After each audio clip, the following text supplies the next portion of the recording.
Chapter 8 of Pioneers of the Old South by Mary Johnston. This recording is in the public domain. Chapter 8 Royal Government.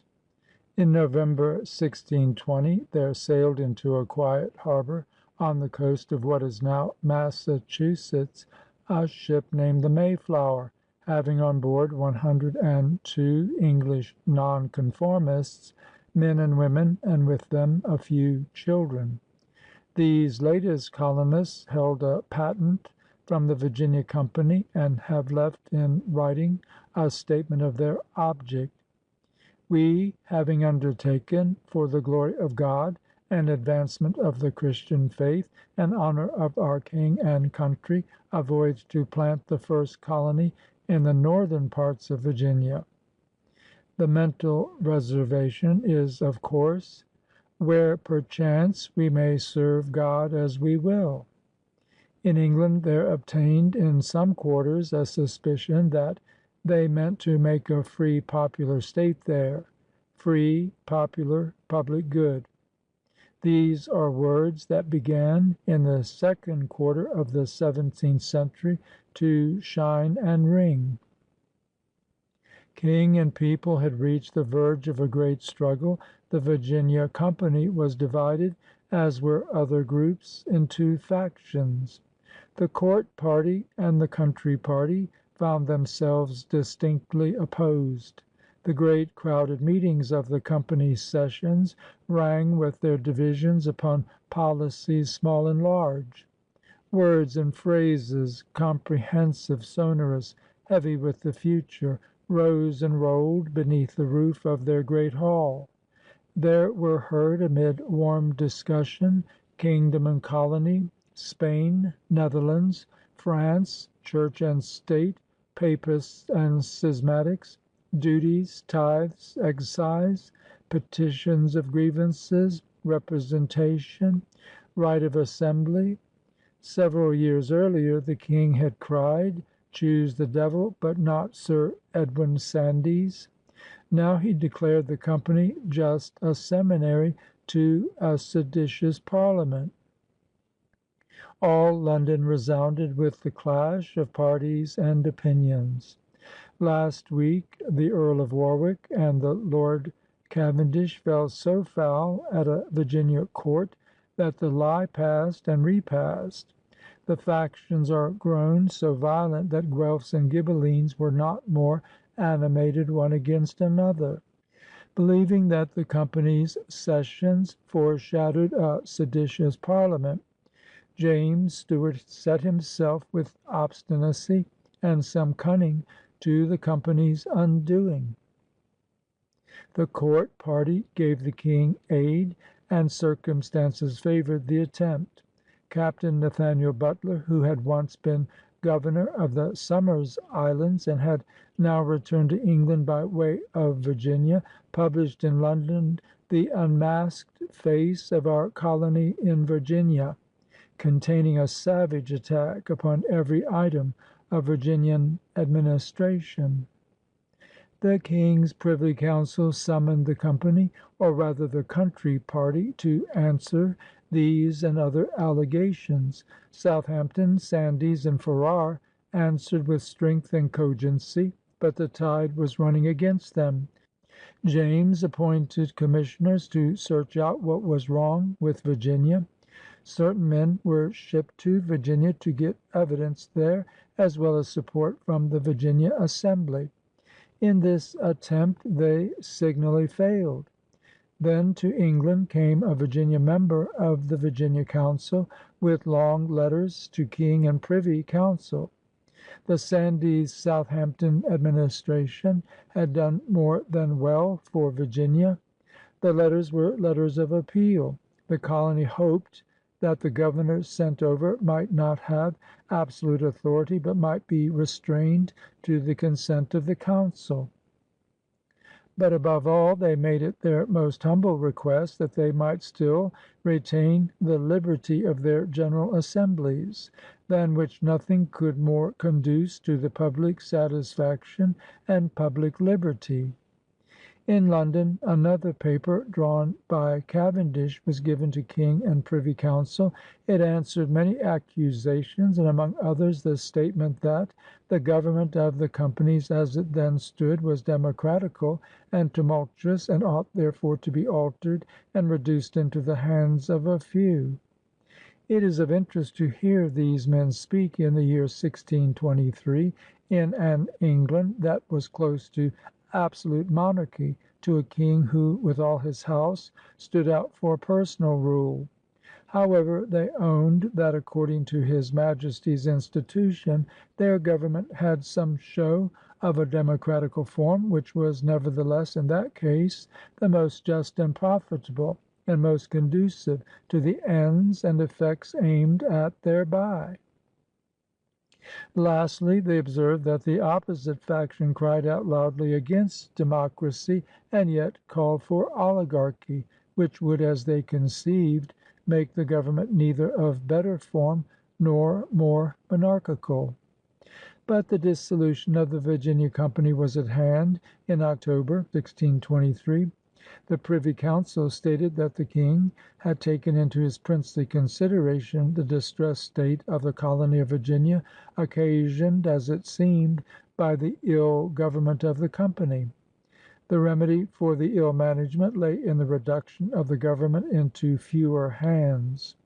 His Majesty had resolved, therefore, upon the withdrawal of the company's charter and the substitution, with due regard for continuing and preserving the interest of all adventurers and private persons whatsoever, of a new order of things. The new order proved on examination to be the old order of rule by the Crown. Would the company surrender the old charter and accept a new one so modeled? The company, through the country party, strove to gain time. They met with a succession of arbitrary measures and were finally forced to a decision. They would not surrender their charter. Then a writ of quo warranto was issued. Trial before the King's Bench followed, and judgment was rendered against the company in the spring term of 1624. Thus with clangor fell the famous Virginia Company. That was one year. The March of the next year James Stuart, King of England, died. That young Henry, who was Prince of Wales when the Susan Constant, the Goodspeed, and the Discovery sailed past a cape and named it for him Cape Henry, also had died. His younger brother Charles, for whom was named that other and opposite cape, now ascended the throne as King Charles the First of England. In Virginia no more General Assemblies are held for 4 years. King Charles embarks upon personal rule. Sir Francis Wyatt, a good governor, is retained by commission, and a council is appointed by the King. No longer are affairs to be conducted after a fashion, democratical and tumultuous. Orders are transmitted from England. The governor, assisted by the council, will take into cognizance purely local needs, and when he sees some occasion he will issue a proclamation. Wyatt recalled finally to England George Yardley again, who died in a year's time, Francis West, that brother of Lord De La Warr and an ancient planter. These in quick succession sit in the governor's chair. Following them, John Pott, doctor of medicine, has his short term. Then the King sends out Sir John Harvey, avaricious and arbitrary, so haughty and furious to the council and the best gentlemen of the country, says Beverley, that his tyranny grew at last insupportable. The company previously, and now the King, had urged upon the Virginians a diversified industry and agriculture. But Englishmen in Virginia had the familiar emigrant idea of making their fortunes. They had left England. They had taken their lives in their hands. They had suffered fevers, Indian attacks, homesickness, deprivation. They had come to Virginia to get rich. Now clapboards and sassafras, pitch, tar, and pine trees for masts were making no fortune for Virginia shippers. How could they, these few folk far off in America, compete in products of the forest with northern Europe? As to mines of gold and silver, that first rich vision had proved a disheartening mirage. They have great hopes that the mountains are very rich, from the discovery of a silver mine made 19 years ago at a place about 4 days' journey from the falls of James River. But they have not the means of transporting the ore. So, dissatisfied with some means of livelihood and disappointed in others, the Virginians turned to tobacco. Every year each planter grew more tobacco. Every year more ships were laden. In 1628 more than 500,000 pounds were sent to England, for to England it must go and not elsewhere. There it must struggle with the best Spanish, for a long time valued above the best Virginian. Finally, however, James, and after him Charles, agreed to exclude the Spanish. Virginia and the Somers Islands alone might import tobacco into England. But offsetting this, customs went up ruinously. A great lump sum must go annually to the King. The leaf must enter only at the port of London, so forth and so on. Finally, Charles put forth his proposal to monopolize the industry, giving Virginia tobacco, the English market, but limiting its production to the amount which the government could sell advantageously. Such a policy required cooperation from the colonists. The King therefore ordered the Governor to grant a Virginia Assembly, which in turn should dutifully enter into partnership with him upon his terms. So the Virginia Assembly thus came back into history. It made a humble answer, in which, for all its humility, the King's proposal was declined. The idea of the royal monopoly faded out, and Virginia continued on its own way. The General Assembly, having once met, seems of its own motion to have continued meeting. The next year we find it in session at Jamestown, and resolving that we should go 3 several marches upon the Indians at 3 several times of the year, and also that there be an especial care taken by all commanders and others that the people do repair to their churches on the Sabbath day, and to see that the penalty of 1 pound of tobacco for every time of absence, and 50 pounds for every month's absence, be levied, and the delinquents to pay the same. About this time we read Dr. John Pott, late governor, indicted, arraigned, and found guilty of stealing cattle, 13 jurors, 3 whereof councilors. This day wholly spent in pleading, next day in unnecessary disputation. These were moving times in the little colony, whose population may by now have been 5,000. Harvey, the governor, was rapacious, the King at home autocratic. Meanwhile signs of change and unrest were not wanting in Europe. England was hastening toward revolution. In Germany the 30 Years' War was in mid-career. France and Italy were racked by strife. Over the world the peoples groaned under the strain of oppression. In science, too, there was promise of revolution. Harvey, not that Governor Harvey of Virginia, but a greater in England, was writing upon the circulation of the blood. Galileo brooded over ideas of the movement of the earth, Kepler over celestial harmonies and solar rule. Descartes was laying the foundation of a new philosophy. In the meantime, far across the Atlantic, bands of Virginians went out against the Indians, who might or might not, God knows, have put in a claim to be considered among the oppressed peoples.